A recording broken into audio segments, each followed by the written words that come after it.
안녕하세요. 예비역 육군소장 김효수 박사입니다. 오늘도 국난을 극복한 리더십에 대해 말씀드리겠습니다. 지도자는 권력을 수단으로 하여 조직 목표 달성에 구성원들의 노력을 통합시킬 수 있기 때문에 권력은 리더십의 핵이며 바탕이라고 할 수 있습니다. 판단력과 통찰력이 부족했던 선조 임금은 요시라의 간계를 믿고 이순신을 대역죄인으로 몰아가기 위해 남이신을 특별의사로 지명하여 한산도에 내려보내면서 이순신이 출전하지 않았던 사실을 조사하라는 명을 내립니다. 의사 남이신은 한산도에 이르렀을 때 이순신의 원통함을 풀어달라고 애원하는 백성들이 많았음에도 권력의 시녀가 되어버린 의사 남이신은 현지 조사도 제대로 하지 않고 한산도에서 돌아와서 선조 임금에게 가토의 배가 7일 동안 돌섬에 얹혀 꼼짝도 못했는데 이순신이 가토를 잡지 않았다고 모함하면서 허위보고를 합니다. 이순신은 투옥된 지 8일 후에 재판장이었던 윤문수로부터 죄를 인정하라는 고문을 당합니다. 특히 서인의 윤두수와 김흥남은 박성으로 하여금 이순신의 목을 베어야 한다는 상소문을 선조 임금에게 올리도록 합니다. 이순신 장군은 살아날 수 없는 상황이었으며 남은 것은 사형을 당하는 시기만 미정이었습니다. 이순신 장군이 고문을 당했다는 소식을 듣고 이순신 장군을 살려내기 위해 자신의 죽음을 각오하고 임금에게 피눈물 나는 상소문을 써올린 사람이 판중추부사 정탁이었습니다. 정탁의 이 상소문은 신구차라고 하는 이름으로 세상에 알려진 명문이었습니다. 신구차의 내용은 신이 일찍 재판장이 되어 재수를 문초해 본 적이 있는데 죄인들이 한번 신문을 거치면 죽는 자가 많아 좀 더 밝혀봐야 하는 사정이 있어도 목숨이 끊어지느라 어찌할 길이 없어 신은 이를 민망하게 여겨왔습니다. 이순신은 이미 한번 행벌을 겪었는데 만일 다시 또 행벌을 가하면 무서운 문초로 목숨을 보존하기 어려울 것입니다. 이는 성상께서 늘 호생하자고 하는 뜻을 크게 상하게 하지 않을까 걱정이 됩니다. 이순신은 장수의 자질이 있으며 변방의 백성들이 의지하는 바가 크고 적들이 무서워하는 사람입니다. 그간의 공로와 죄를 비교해보지도 않고 처벌만 하는 것은 나라에 도움이 되지 않을 것입니다 하고 인재론을 중심으로 상소문을 올립니다. 이 신구차가 선조 임금의 노여움을 풀었고 반대파들도 슬그머니 고개를 숙이고 말았습니다.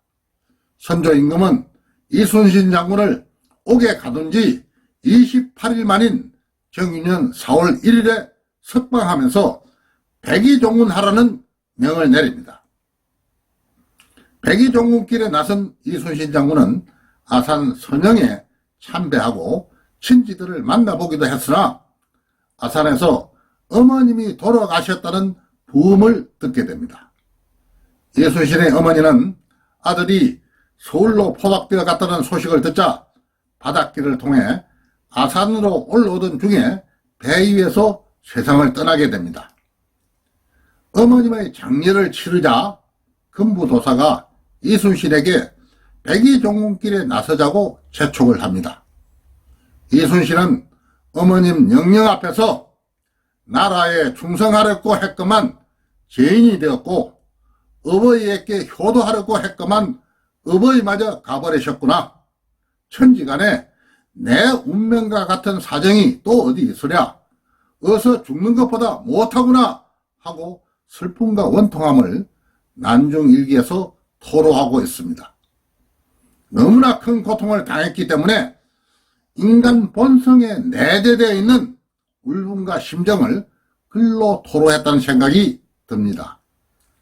전쟁 중에 있던 장수를 옥에 가두고 죄를 인정하라며 고문하고 백의종군명을 내릴 수 있는 절대 권력을 가진 선조 임금을 보면서 문재인 대통령이 적폐청산이라는 이름으로 공간 근무병에게 갑질했다는 의혹으로 전 이군사령관 박찬주 대장을 전역도 시키지 않고 언론의 의혹과 관련된 사실을 흘리고 부풀리면서 망신 주고 구속 수사를 했던 사건이 이순신에게 가해졌던 행벌과 유사하구나 하는 생각을 해봤습니다. 한편 이순신 장군이 고문과 백의종군의 고통을 겪고 있을 동안 후임으로 임명된 통제사 원균은 부임과 동시에 인사이동을 단행합니다.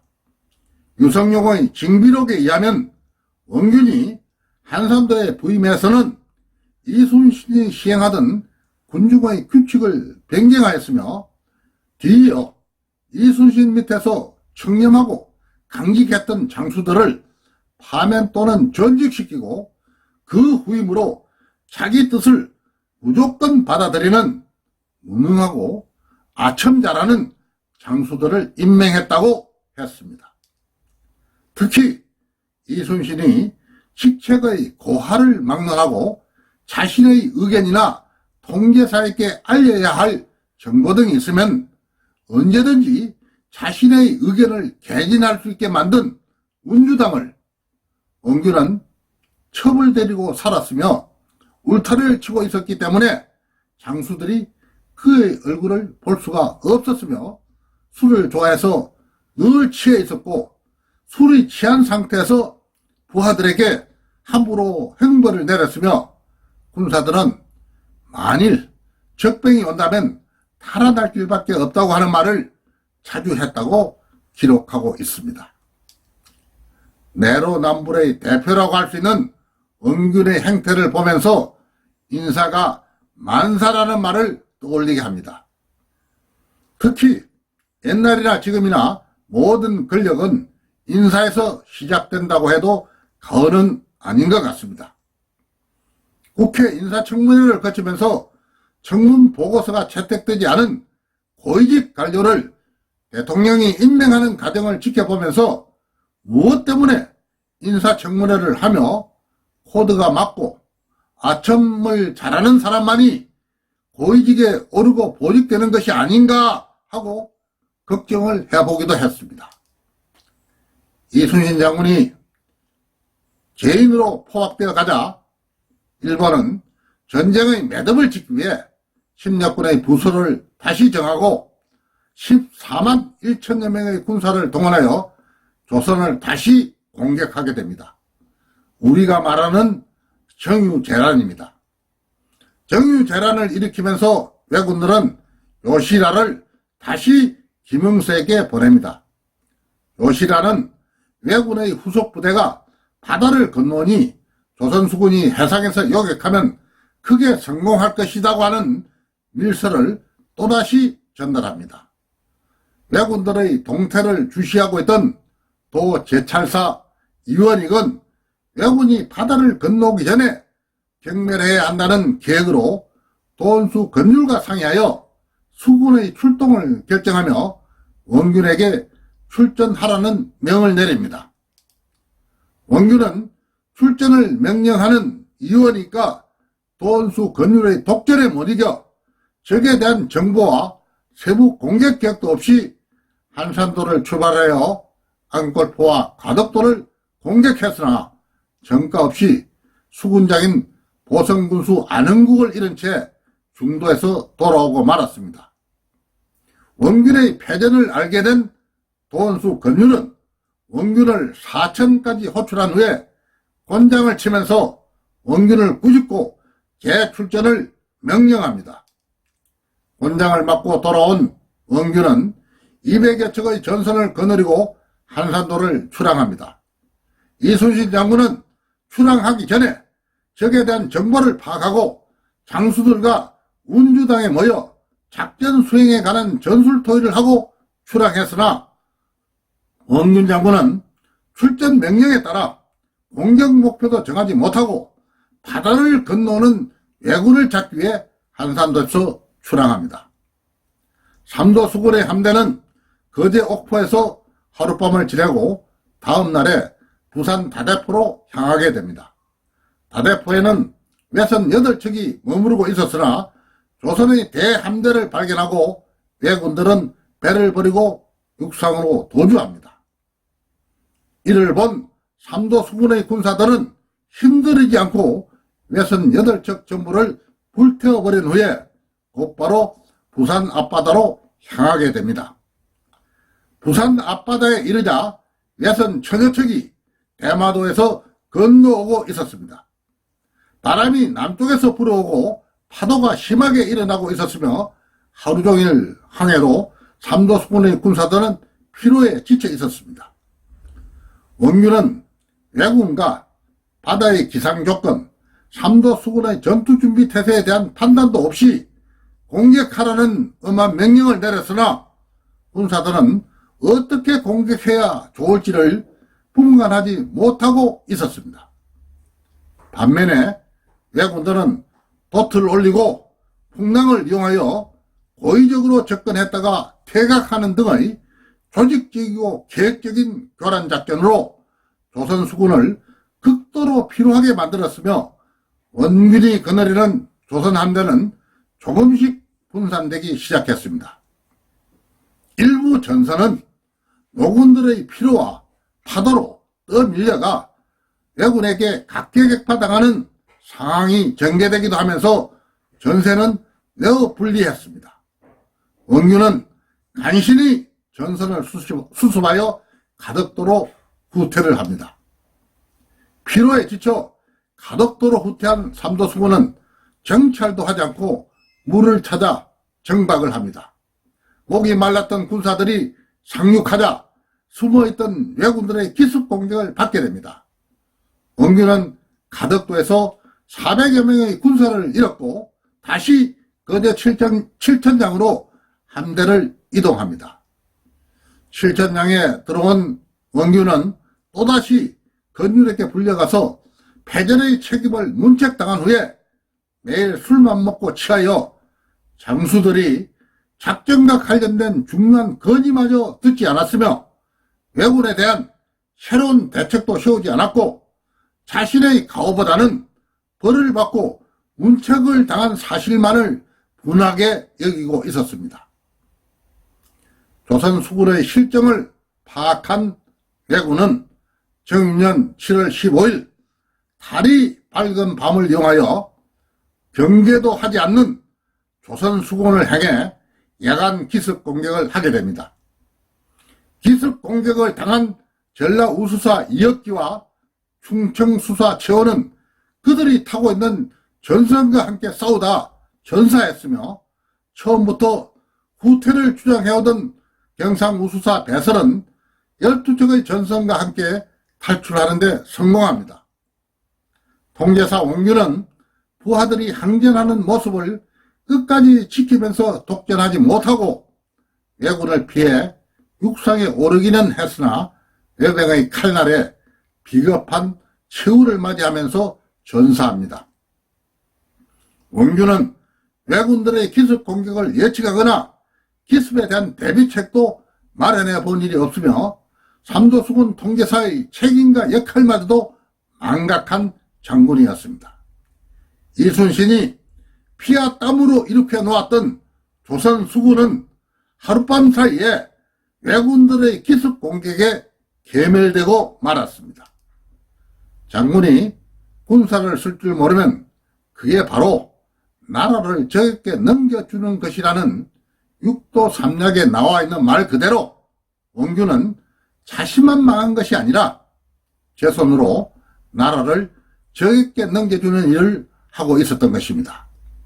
특히 적을 알고 적을 찾고 적의 약점을 이용하지 못했으며 경계태세를 유지하여 적의 기습을 방지하고 전투력을 보존해야 하는 작전의 기본인 경계에 실패했기 때문에 왜군의 야간 기습을 허용함으로써 괴멸하게 되었습니다. 그렇다면 오늘의 우리 군은 어떻습니까? 9.19 군사합의로 전선지역 정찰 및 감시활동을 제한받고 있기 때문에 언제 어떤 방법으로 기습을 당할지 알 수 없는 상황입니다.